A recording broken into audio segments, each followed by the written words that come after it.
So we have been given this question which says that divide rupees 680 among A, B and C such that A gets 2 by 3 of what B gets and B gets 1 by 4 of what C gets. We have to find the share of C.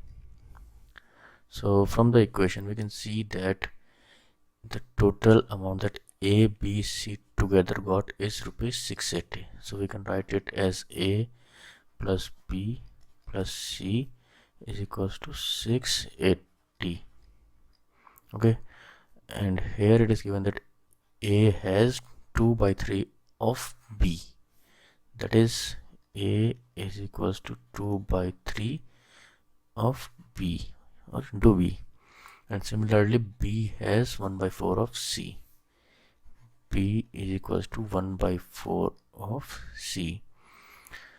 In this equation we can write A is equals to 2 by 3. This B we can also write as 1 by 4 C. So here you can write it as 1 by 4 C. It will get cancelled and then we can get the value of A as 1 by 6 C. So this is the value of A, this is B, both in the terms of C. Now we are going to put the value of A and B in this equation. So we can also write this as A, that is 1 by 6 C, plus B 1 by 4 C plus C is equals to 680. Taking the LCM of 6 and 4, we can write it as 1 by that will be 12. So this will become 2C, this will be 3C,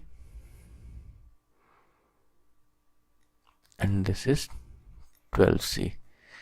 It will be equal to 680, or this is 17C by 12 is equals to 680.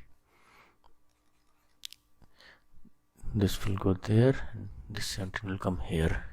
So C is equals to 680 divided by 17 into 12. This will cancel 40 and then this will be equal to rupees 480. So we get the value of C is equals to rupees 480, and that is the share of C.